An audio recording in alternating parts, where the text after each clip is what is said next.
But his fingers were quick and restless, and his tail, while adding to his good looks, grandfather maintained that a tail would add to anyone's good looks, often perform the service of a third hand. He could use it to hang from a branch, and it was capable of scooping up any delicacy that might be out of reach of his hands. Grandmother, anticipating an outcry from other relatives, always raised objections when grandfather brought home some new bird or animal. And so, for a while, we managed to keep Toto's presence a secret by lodging him in a little closet opening into my bedroom, into my bedroom wall. But in a few hours, he managed to dispose of grandmother's ornamental wallpaper and the better part of my school blazer. He was transferred to the stables for a day or two, and then grandfather had to make a trip to the neighboring Shahranpur to collect his railway pension, and anxious to keep Toto out of trouble, he decided to take the monkey along with him. So he was going from Dera to Shahranpur. These are two towns. Unfortunately, I could not accompany grandfather on this trip, but he told me about it afterwards. A black kit bag was provided for Toto. When the strings of the bag were tied, there was no means of escape from within, and the canvas was too strong for Toto to bite his way through. His initial efforts to get out only had the effect of making the bag roll about on the floor, or occasionally jump in the air, an exhibition that attracted a curious crowd of onlookers on the Dera railway platform. That's interesting. Toto remained in the bag as far as Shahranpur, but while grandfather was producing his ticket at the railway turnstile, Toto managed to get his hands through the aperture where the bag was tied, loosened the strings, and suddenly thrust his head through the opening. The poor ticket collector was visibly alarmed, but with great presence of mind and much to the annoyance of grandfather, he said, "Sir, you have a dog with you. You will have to pay for it accordingly." In vain did grandfather take Toto out of the bag to prove that a monkey was not a dog, or even a quadruped. The ticket collector, now thoroughly annoyed, insisted on classing Toto as a dog, and 3 rupees and 4 annas had to be handed over as his fare.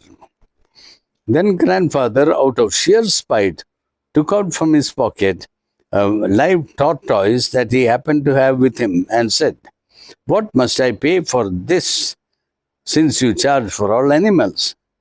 The ticket collector retreated a pace or two, then advancing again with caution, he subjected the tortoise to a grave and knowledgeable stare.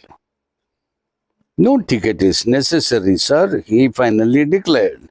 "There is no charge for insects."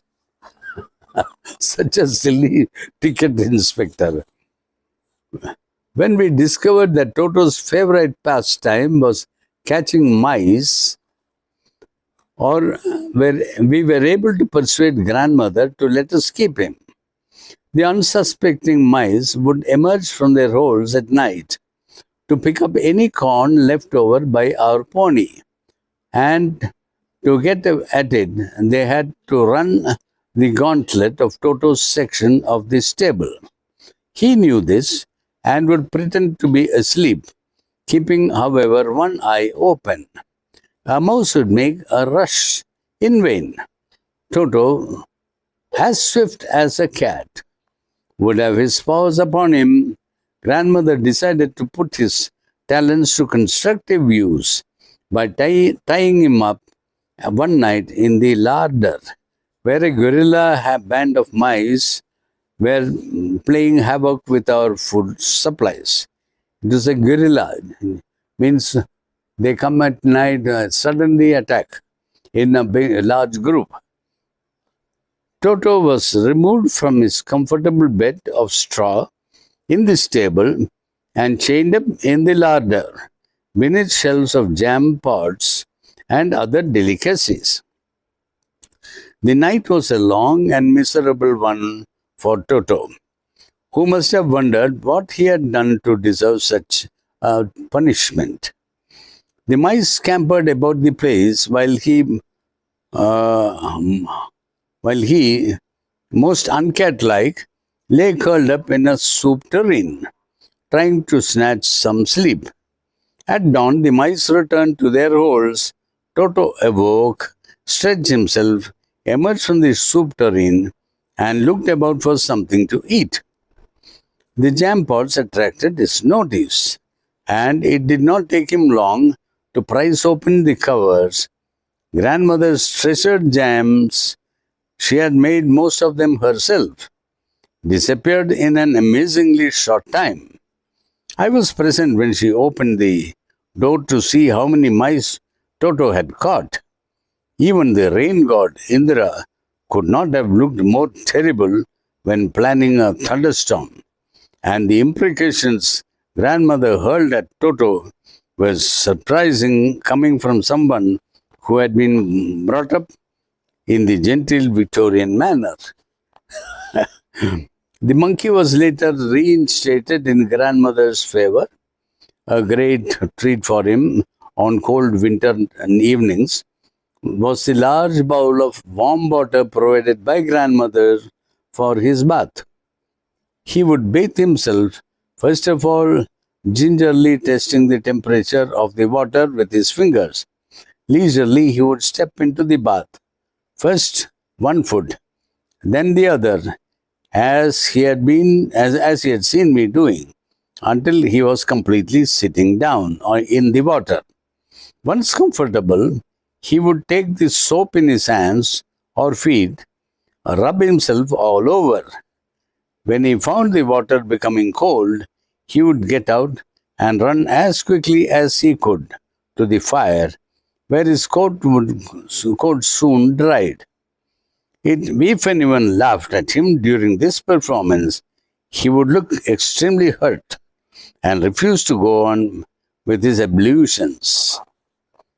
One day, Toto nearly succeeded in boiling himself to death. The large kettle had been left on the fire to boil for his tea, and Toto, finding himself for a few minutes alone in it, decided to take the lid off. But who was having tea? I don't know. On discovering that the water inside was warm, to get into the kettle with the intention of having a bath, and sat down with his head protruding from the opening. Oh, there's some word missing here. So, on discovering that the water inside was warm, he got into the kettle with the intention of having a bath, and sat down with his head protruding from the opening. This was very pleasant for some time, until the water began to simmer. Toto raised himself a little, but finding it cold outside, sat down again. He continued standing and sitting for some time, not having the courage to face the cold air.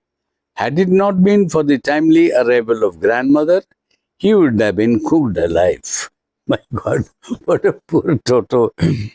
If there was a part of the brain specially devoted to mischief, that part must have been largely developed in Toto. He was always tearing things to bits, and whenever one of my aunts came near him, he would make every effort to get hold of her dress and tear a hole in it. A variety of aunts frequently came to stay with my grandparents, but during Toto's stay, they limited their visits to a day or two, much to grandfather's relief and grandmother's annoyance. Toto, however, took a liking to grandmother, in spite of the beatings he often received from her. Whenever she allowed him the liberty, he would lie quietly in her lap instead of scrambling all over her as he did on most people. Toto lived with us over a year, but the following winter, after too much bathing, he caught pneumonia. Grandmother wrapped him in flannel, and grandfather gave him a diet of chicken soup and Irish stew. But Toto did not recover. He was buried in the garden under his favorite mango tree. Perhaps it was just as well that Toto was no longer with us when grandfather brought home the python, or his demise might have been less convenient. Small monkeys are a favorite delicacy with pythons. Grandmother was tolerant of most birds and animals, but she drew the line at reptiles. She said they made her blood run cold. Even a handsome, sweet-tempered chameleon had to be given up. Grandfather should have known that there was little chance of his being allowed to keep the python. It was about 4 feet long, a young one, when grandfather bought it from a snake charmer for 6 rupees, impressing the bazaar crowd by slinging it across his shoulders and walking home with it. Grandmother nearly fainted at the sight of the python curled round grandfather's throat. Very, very nice. "You'll be strangled," she cried. "Get rid of it at once." "Nonsense," said grandfather. "He's only a young fellow. He'll soon get used to us." "Will he indeed?" said grandmother. "But I have no intention of getting used to him. You know quite well that your cousin Mabel is coming to stay with us tomorrow. She'll leave us the minute she knows there's a snake in the house." "Well, perhaps we ought to show it to her as soon as she arrives," said grandfather, who did not look forward to fussy Aunt Mabel's visits any more than I did. "You'll do no such thing," said grandmother. "Well, I can't let it loose in the garden," said grandfather with an innocent expression. "It might find its way into the poultry house, and then where would we be?" "How exasperating you are," grumbled grandmother. "Lock the creature in the bathroom. Go back to the bazaar and find the man you bought it from, and get him to come and take it back." In my awestruck presence, grandfather had to take the python into the bathroom, where he placed it in a steep-sided tin tub. Then he hurried off to the bazaar to look for the snake charmer, while grandmother paced anxiously up and down the veranda. When grandfather returned looking crestfallen, we knew he hadn't been able to find the man. "You had better take it away yourselves," said grandmother in a relentless mood. "Leave it in the jungle across the riverbed." "All right, but let me give it a feed first," said grandfather. And producing a plucked chicken, he took it into the bathroom, followed in single file by me, grandmother, and a curious cook and gardener. Grandfather threw open the door and stepped into the bathroom. I peeped round the legs while the others remained well behind. We couldn't see the python anywhere. "He's gone," announced grandfather. "He must have felt hungry." "I hope he isn't too hungry," I said. "We left the window open," said grandfather, looking embarrassed. A careful search was made of the house, the kitchen, the garden, the stable, and the poultry shed. But the python couldn't be found anywhere. He'll be well away by now, said grandfather reassuringly. I certainly hope so, said grandmother, who was halfway between anxiety and relief.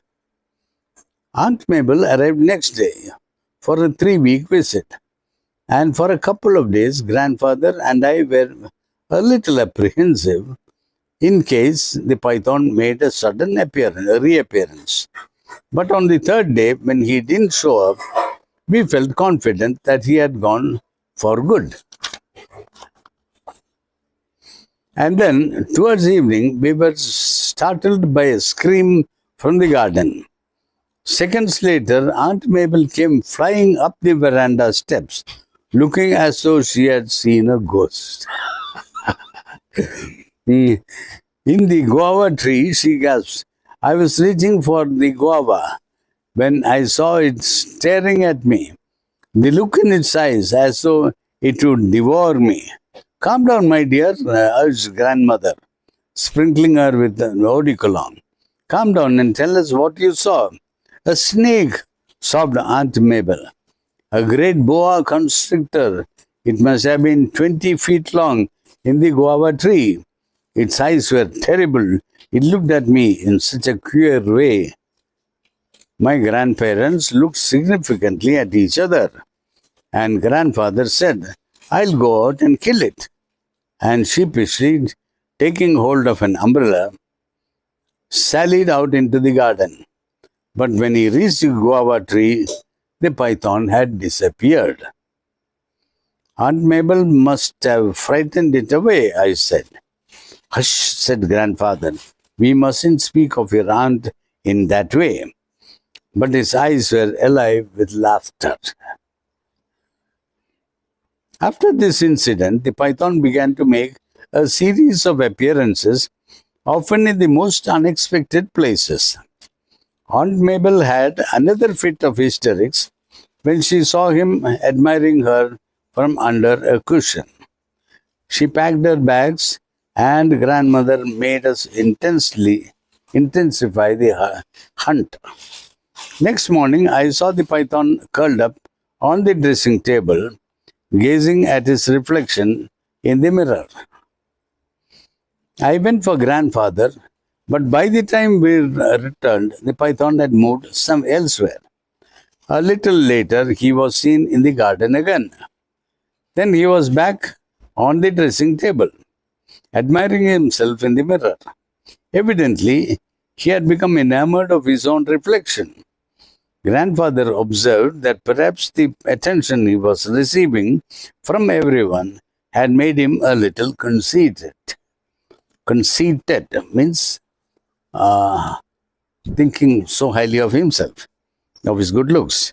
He is trying to look better for Aunt Mabel, I said, a remark that I instantly regretted because grandmother overheard it and brought the flat of her broad hand down on my head.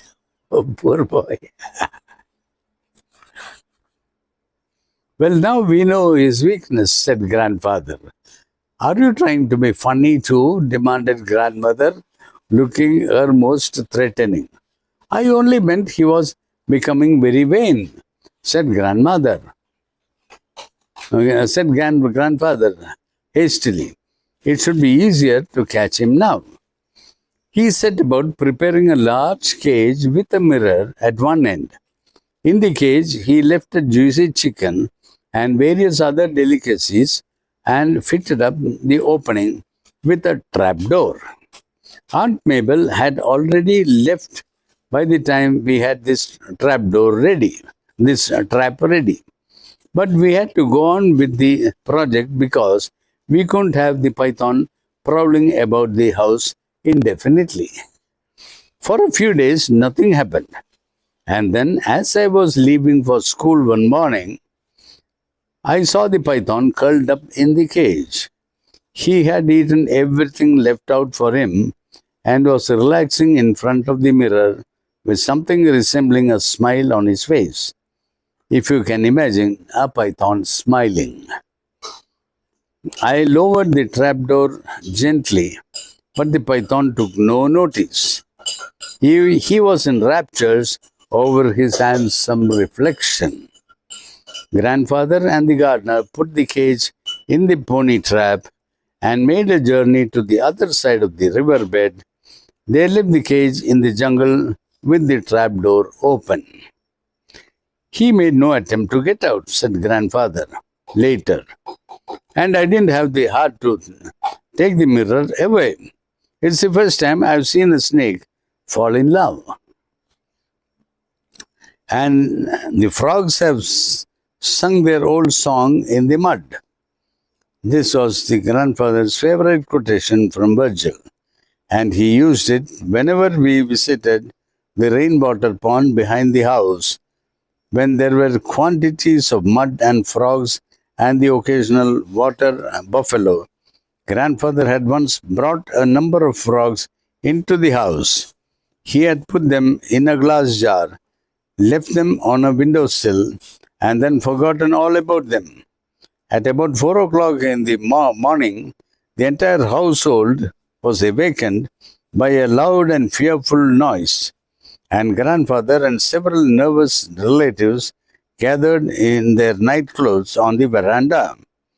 Their timidity changed to fury when they discovered that the ghastly sounds had come from grandfather's frogs. Seeing the dawn breaking, the frogs had, with one accord, begun their morning song. Grandmother wanted to throw the frogs, bottle and all, out of the window. But grandfather said that if he gave the bottle a good shaking, the frogs would remain quiet. He was obliged to keep awake in order to shake the bottle whenever the frogs showed any intention to sing. Fortunately, for all concerned, the next day a servant took the top off the bottle to see what was inside. The sight of several big frogs so startled him that he ran off without replacing the covers. The frogs jumped out and presumably found their way back to the pond. It became a habit with me to visit the pond. Oh, that's nice. It's an interesting story. It goes on. It became a habit with me to visit the pond on my own in order to explore its banks and shallows. Taking off my shoes, I would wade into the muddy water up to my knees to pluck the water lilies that floated on the surface. One day, I found the pond already occupied by several buffaloes. Their keeper, a boy a little older than me, was swimming about in the middle. Instead of climbing out onto the bank, he would pull himself up on the back of one of the buffaloes, stretch his naked brown body out on the animal's glistening wet side, and start singing to himself. When he saw me staring at him from across the pond, he smiled, showing gleaming white teeth in a dark, sunburnished face. He invited me to join him in a swim. I told him I couldn't swim, and he offered to teach me. I hesitated, knowing that grandmother held strict and old-fashioned views about mixing with village children.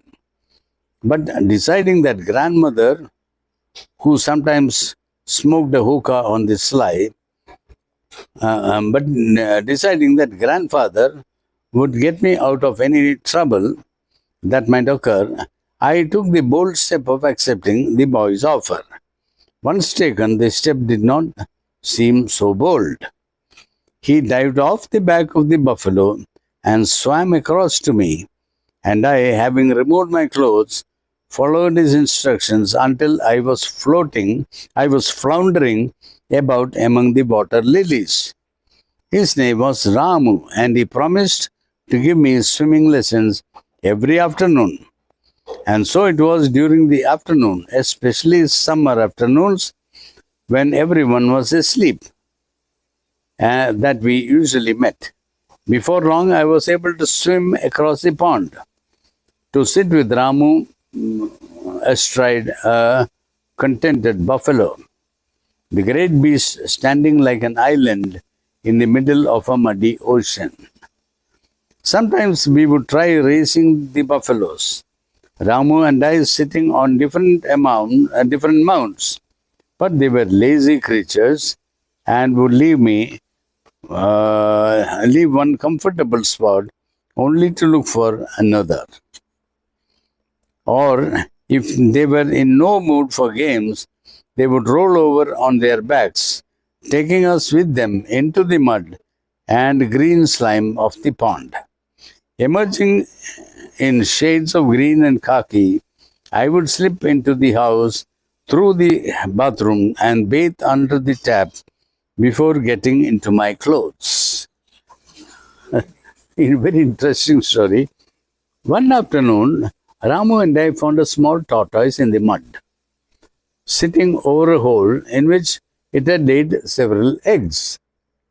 Ramu kept the eggs for his mother, for his dinner, and I presented the tortoise to grandfather. He had a weakness for tortoises and was pleased with this addition to his menagerie, giving it a large tub of water all to itself with an island of rocks in the middle. The tortoise, however, was always getting out of the tub and wandering about the house. As it seemed to be able to look after itself quite well, we did not interfere. If one of the dogs bothered it too much, it would draw its head and legs into its shell and defy all attempts at rough play. Ramu came from a family of bonded laborers and had received no schooling, but he was well versed in folklore and knew a great deal about birds and animals. Many birds are sacred, said Ramu, as we watched a blue jay swoop down from a peepal tree and carry off a grasshopper. He told me that both the blue jay and the god Shiva were called Nilakant. Shiva had a blue throat, like the bird, because out of compassion for the human race, he had swallowed a deadly poison which was intended to destroy the world. Keeping the poison in his throat, he did not let it go any further. Are squirrels sacred? I asked, seeing one sprint down the trunk of the peepal tree. Oh yes, he said. Lord Krishna loved squirrels, said Ramu. He would take them in his arms and stroke them with his long fingers. That is why they have 4 dark lines down their backs, from head to tail. Krishna was very dark, and the lines are the marks of the fingers. Both Ramu and grandfather were of the opinion that we should be more gentle with birds and animals and should not kill so many of them. It is also important that we respect them, said grandfather. We must acknowledge their rights. Everywhere, birds and animals are finding it more difficult to survive because we are trying to destroy both them and their houses and their forests. They have to keep moving as the trees disappear. This was especially true of the forest near Dera, where the tiger and the pheasant and the spotted deer were beginning to disappear. Ramu and I spent many long summer afternoons at the pond. I still remember him with affection, though we never saw each other again after I left Dera. He could not read or write, so we were unable to keep in touch. And neither his people nor mine knew of our friendship. The buffaloes and frogs had been our only confidantes. They had accepted us as part of their own world, their more muddy but comfortable pond. And when I left Dera, both they and Ramu must have assumed that I would return again like the birds. That's the story. I think it was interesting. Did you find it interesting? I hope so. So, another story, another night. Bye.